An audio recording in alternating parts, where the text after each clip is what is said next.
Alors, à présent, on passe à la roque numéro 3 où on démontrera que l'équation de la tangente à la courbe CF d'abscisse A est égale à une équation réduite et en particulier, on verra à quoi elle correspond.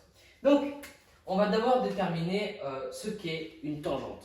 Parce que on sait que la tangente, c'est une droite qui va passer par la courbe CF, mais on ne sait pas à quoi elle correspond en fait. Donc du coup, je vais dire que d'abord, on commence par écrire que la droite... Non, pardon. On commence mal. La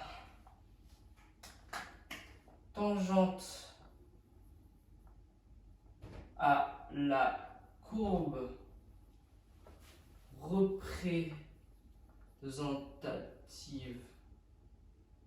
de f est une droite.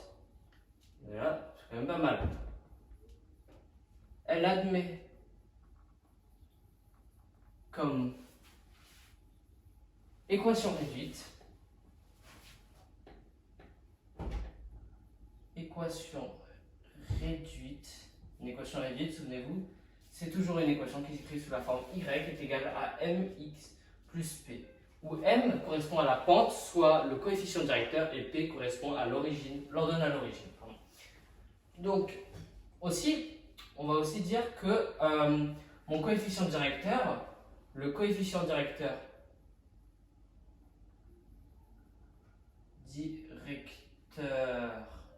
de la droite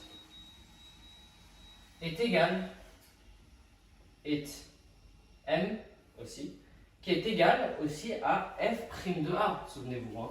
On l'avait dit ça dans le cours précédemment. Donc m est égal à f' de a. Donc, on peut écrire y est égal à f' de a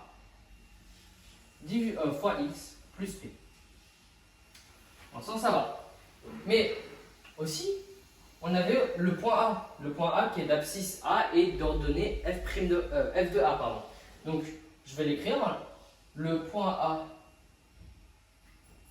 de coordonnées A, point virgule, f' de A passe par la tangente et vérifie l'équation. Logiquement, si elle passe par la tangente, c'est qu'elle vérifie son équation de droite et vérifie l'équation. Pardon. Donc, j'ai le droit de remplacer les coordonnées par les données de mon équation. Donc, du coup, j'ai le droit d'écrire y de a qui est égal à f' de a, ça ne change pas, fois x de a, aussi, du coup, plus p. Ou aussi, on définit y de a, à quoi correspond y de a. Donc y de a, c'est lui égal à f de a, ça on l'avait dit.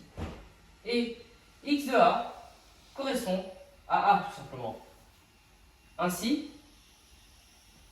je peux écrire que y de a est égal à f de a, donc f de a qui est égal à f' de a fois a, tout simplement, plus p. Et on déduit P, parce que là, j'ai tout déterminé, sauf que il faut que je définisse ce que c'est P. Donc P, donc, si j'isole le P de l'autre côté, donc ça va me faire P est égal à f' de A fois A moins f de A. Ou alors, si je veux, pardon, c'est mieux d'écrire comme ça, f de A moins f' de A, c'est la même chose, honnêtement, fois x. Donc voilà. Et maintenant que j'ai mon ça, je vais remplacer le P que j'ai trouvé ici par tout ce que je viens de déterminer. D'où, c'est beaucoup de mathématiques, mais c'est assez simple dès qu'on a compris le tout. Donc là, je vais réécrire mon équation. Donc on a f de A qui est égal à f' de A fois A plus f de A, toujours, moins f de prime de A, pardon, fois x. Pourquoi fois x? Ah oui, non, fois A, pardon. Voilà, fois A. Et donc là, du coup, ce sera toujours fois A. Il me semble que c'est ça.